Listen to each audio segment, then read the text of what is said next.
Good evening, ladies and gentlemen. I'm Hector Rodriguez, and I'm very pleased to have here with me in an open discussion about the events that are recurring throughout our country as a result of the Donald Trump election. I have Mr. Franklin Garcia.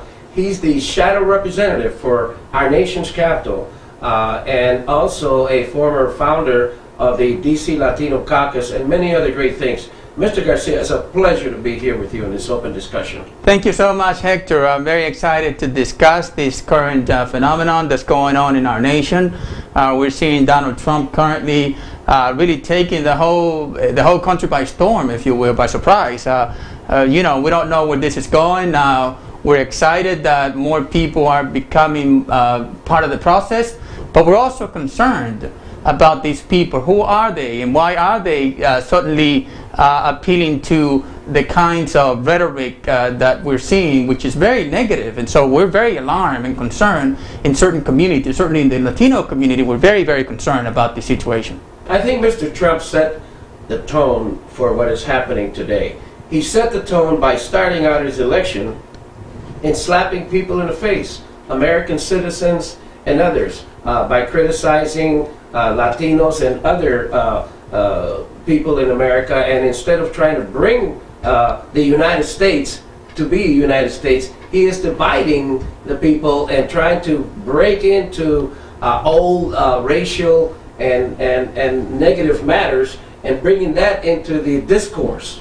That's right. And the governor of South Carolina, when she endorsed Marco Rubio, said about Donald Trump that he is the bully that normally you tell your children not to be like.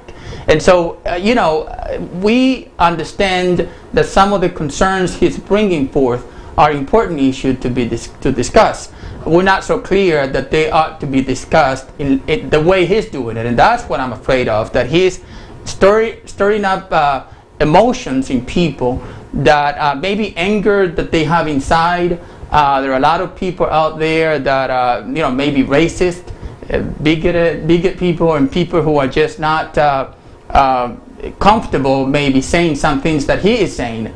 And now they're all behind him, and we're hearing all those people and all his supporters really engaging in very, very dangerous tactics that, you recently saw a lot of protests take place in Chicago. I'm sure that prior to that you had other protests that were taking place, maybe not with the same level of friction that you saw in Chicago, but I'm sure that we've seen them throughout the nation. And so that tells you that the people are not, you've got them on both streams. You've got people who are supporters who are coming out and supporting him, but you've got also people who really despise him and who are really trying to make sure that he goes away. Well, there are people that despise him in his own very party that he actually adopted.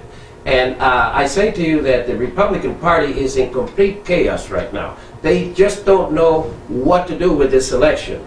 Because Mr. Trump is such a dividing force that he not only divided the Republican Party, which has an internecine war within itself to try and get him off the ticket, but that there could be a possibility in the very convention itself where it will be even more chaotic. And that is an illustration to the American people of what the Republican Party is presenting to us as leaders.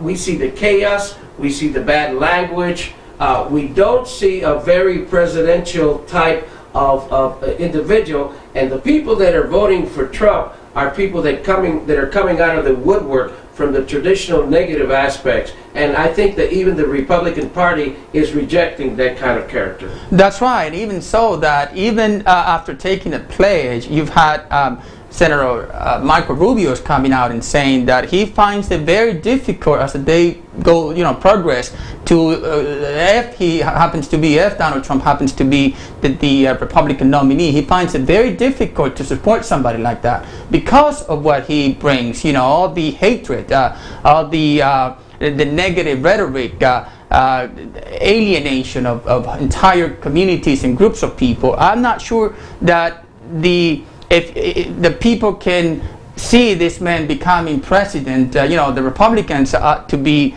afraid that if Donald Trump becomes their nominee, that it is a sure thing that probably they'll lose the election, and that's why they're rejecting Donald Trump. Well, Donald Trump, Franklin, I'm glad you mentioned that, because he tries to be an intimidating figure.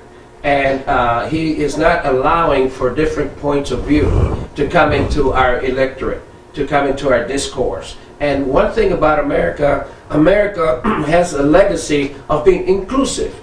Donald Trump is exclusive. This is about Donald Trump and how he's going to dominate. A good leader does not dominate. A good leader is a wise leader that includes the counsel of others. Even the Bible says that. Even the Pope got on him when he says he's going to build a wall, and the Pope says, well, a good Christian provides bridges between people, does not use walls to divide people. That's right. So we don't know if we're currently watching a presidential debate or if we're watching a reality TV show. It's just, it's unclear. And at what point do we wake up, from this reality show that we're seeing right now? And we're afraid because a lot of people are coming out and supporting this man. Obviously he keeps on winning and winning different states. And that tells you that there are people that are listening to this message. And so it's concerning. It's concerning to a lot of us because this could very well change the way in which we, conduct civil debates and how we conduct, a presidential election in our nation. So very, very dangerous ground, I feel, that we're walking. Well, he tries to be an intimidator and not a uniter. And I think, he's very bully.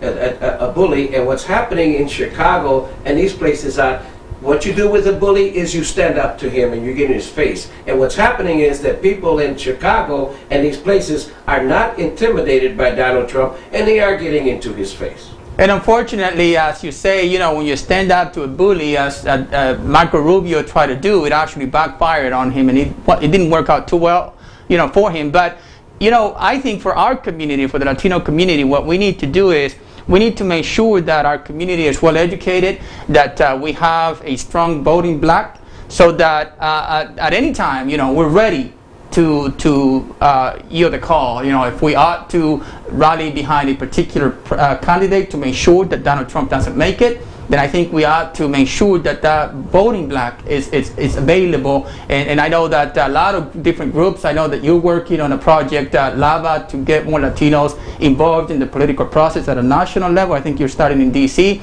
But I think it's important that our community unites, and that like the African American vote, when they voted back in, last time for Barack Obama, over 90% of them voted as a black for Barack Obama. I think the Latinos should do the same. Well, I'm glad you mentioned that, because the Latino community right now has 28 million voters that can go out and do something about this. And the way to stand up against a political bully is to set up a political operation. And the Latino community now is organizing the Latino Voters for America, Defending Freedom, Safeguarding America. The way you defend freedom and safeguard America is by including people around the table of democracy, not excluding them like Mr. Donald Trump is doing. And we had a demonstration here in Washington, D.C., and let him know very clearly that we don't want him in Washington, D.C. with that kind of an attitude. So, I think the American people are beginning to stand up against this bully. That's right, and I don't think that it's just Washington, D.C. I think a lot of cities, a lot of states really are rejecting Donald Trump currently. We saw it most recently in Chicago, Illinois, but we're also seeing these kinds of protests throughout the country, really, where they're saying no to Donald Trump.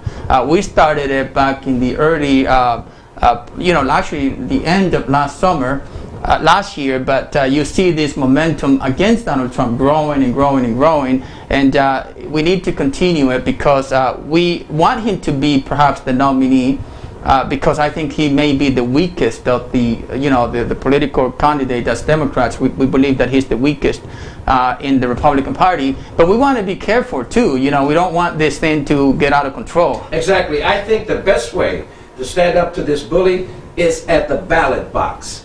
At the ballot box. If we have Latinos in great numbers come out and vote on election day, that is the big punch. What we want to do is fight people like that at the ballot box. And that's why it's so important for people out there to register to vote and then to get out there and vote and let them be heard at the ballot box. That's where it really counts in this election. That's right. And I think you'll see that. You'll see rejection from the Latino community, a lot of women that have been hurt by what he has said. You'll see the members of the LGBT community rejecting him. You see members of the armed forces rejecting him. You'll see people from the physically challenged community rejecting him. You'll see a very wide scope of people that are going to reject him. So it's very exciting here to talk about this issue that's very timely and that our community needs to be educated on. Frankly, I'm really enjoying this discussion. I wish we had more time,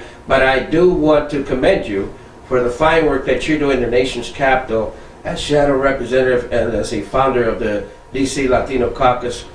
We appreciate also your iReporter that keeps the community throughout Washington, which is very unique because we've never had a Latino leader communicate across all party and racial and ethnic lines in Washington, D.C. like you're doing. You're a real American. Thank you. Thank you. Very excited to be here.